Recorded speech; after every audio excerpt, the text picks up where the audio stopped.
ভারতের রাজনৈতিক ইতিহাসে বিভিন্ন সময় অনেক বড় বড় জনপ্রিয় এবং প্রভাবশালী নেতাদের রহস্যজনক মৃত্যু এবং হত্যাকাণ্ড পৃথিবীতে আলোড়ন সৃষ্টি করেছে। নাথুরাম গোডসের হাতে মহাত্মা গান্ধীর হত্যা এবং কংগ্রেসী আমলে শ্রীমতী ইন্দিরা গান্ধী এবং তার ছেলে রাজীব গান্ধীর হত্যা, এই সবগুলোই ছিল এক একটা আকস্মিক ঘটনা। তবে তার মধ্যে রাজীব গান্ধীর হত্যাকাণ্ড হচ্ছে ভারতের ইতিহাস সবচেয়ে আলোচিত হত্যাকাণ্ড। শ্রীমতী ইন্দিরা গান্ধীর মৃত্যুর পরে কোন রকম অন্তর্বর্তীকালীন সরকার গঠন ছাড়াই ভারতের সপ্তম প্রধানমন্ত্রী হিসেবে শপথ গ্রহণ করেন রাজীব গান্ধী। রাজীব গান্ধীর মৃত্যু নিয়ে ইউটিউবে অনলাইনে আপনি অসংখ্য ভিডিও পাবেন যে কিভাবে তাকে হত্যা করা হয়েছে, কিন্তু তাকে কেন হত্যা করা হয়েছে, কারা হত্যা করছে এবং হত্যা করার পেছনে মোটিভ কি ছিল, এইসব তথ্য নিয়ে কোনো সুনির্দিষ্ট ভিডিও পাওয়া খুব মুশকিল। তাই আজকের এই ভিডিওতে আমি এই সকল জিনিস আপনাদের সাথে শেয়ার করতে যাচ্ছি। ভারতের প্রধানমন্ত্রী রাজীব গান্ধীর হত্যাকাণ্ড বুঝতে হলে বা তার হত্যার কারণ জানতে হলে আমাদেরকে যেতে হবে শ্রীলঙ্কায়, যা ভারত মহাসাগরের বুকে ছোট্ট একটা দেশ। অথচ এই ছোট্ট একটা দেশের ইতিহাসে লেখা আছে কিন্তু অনেক রক্তক্ষয়ী ঘটনা। প্রাচীন ইতিহাসের কথা বলবো না, তবে তার কিছুটা অংশ ছুঁয়ে যাব এই ঘটনার প্রেক্ষাপট বোঝার জন্য।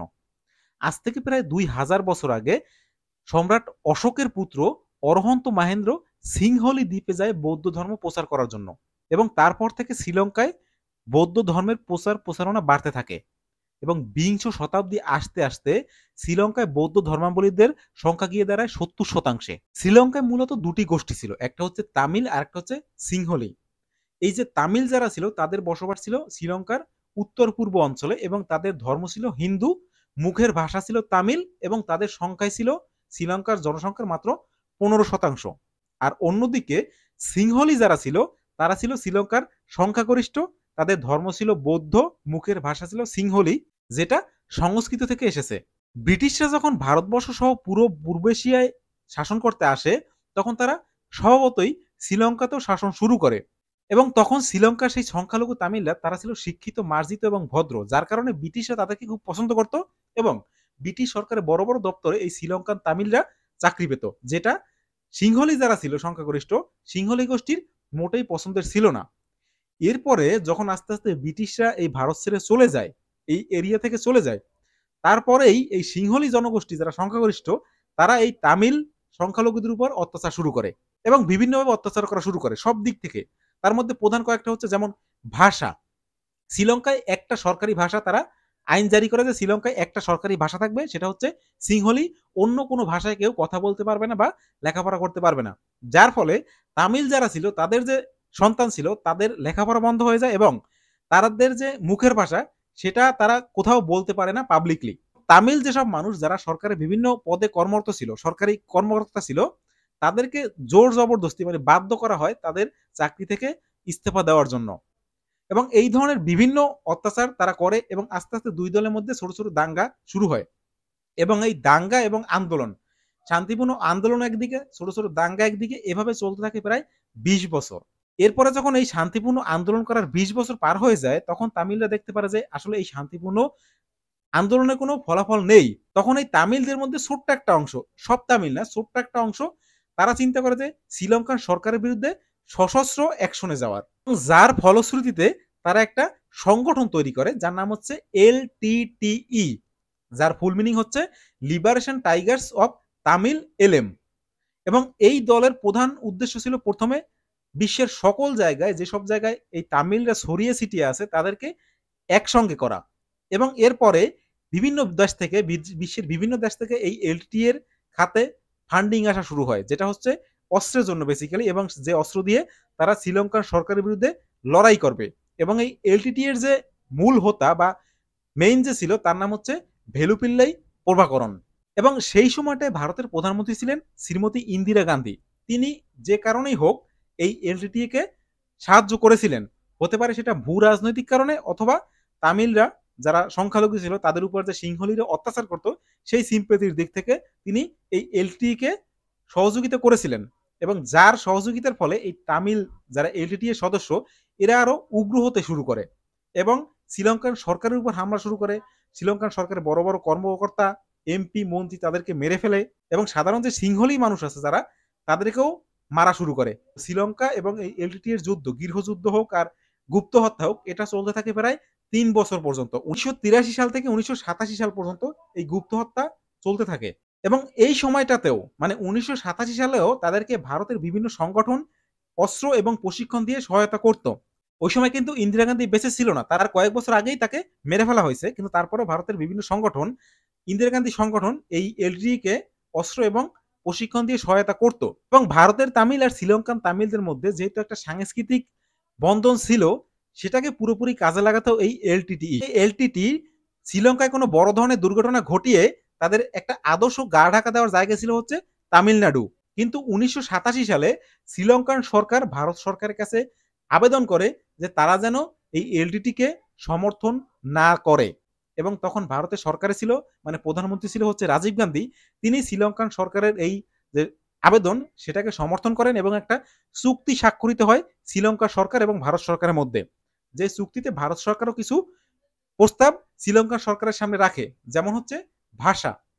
শ্রীলঙ্কার সরকার যেখানে শুধুমাত্র একটা ভাষাকে সরকারি ভাষা করে রাখছে, সেখানে তামিল ভাষাকেও প্রাধান্য দিতে হবে, সেকেন্ডারি ভাষা হিসেবে তামিলকে রাখতে হবে এবং শ্রীলঙ্কার সরকার এটা মেনে নেয়। এবং এছাড়াও আরো এরকম কয়েকটা প্রস্তাব ছিল।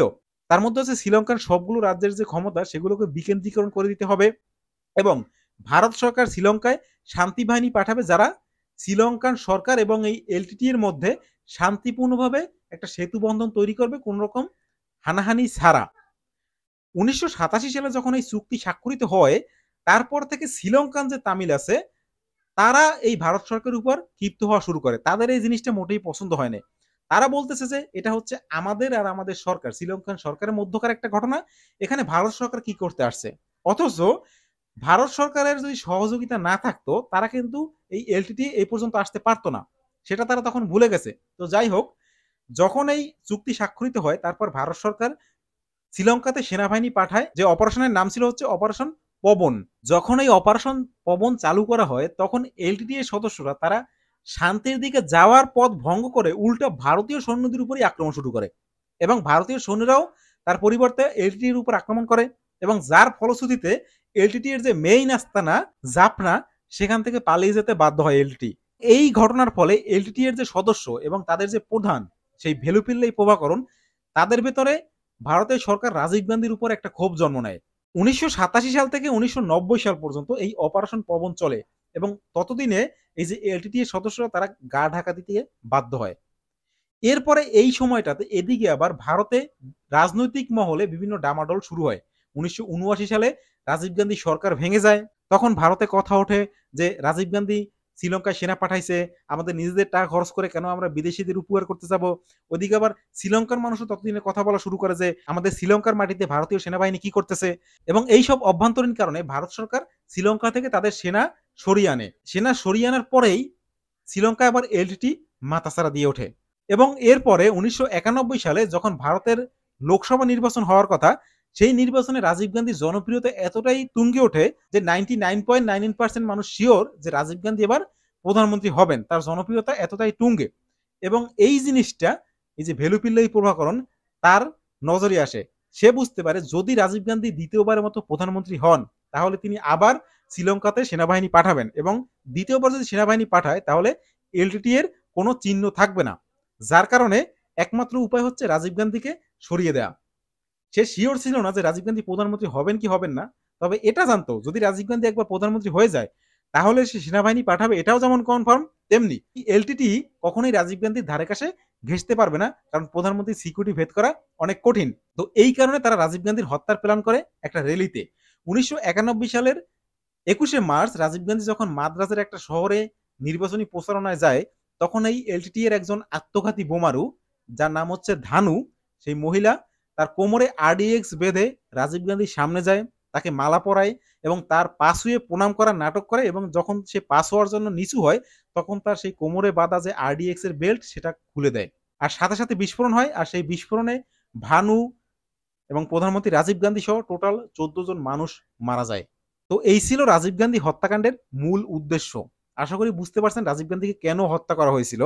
অনেকে আবার এইটাকে বলে যে মায়ের কর্মের ফল ছেলে ভোগ করছে, যেমনটা হচ্ছে শ্রীমতী ইন্দিরা গান্ধী, তিনি এই এলটিটি কে প্রথম দিকে সহায়তা করেছিলেন এবং এলটিটি এর হাতেই তার ছেলের মৃত্যু হয়েছে। এই থেকে অনেকে বলে যে মায়ের কর্মের ফল ছেলে ভোগ করছে।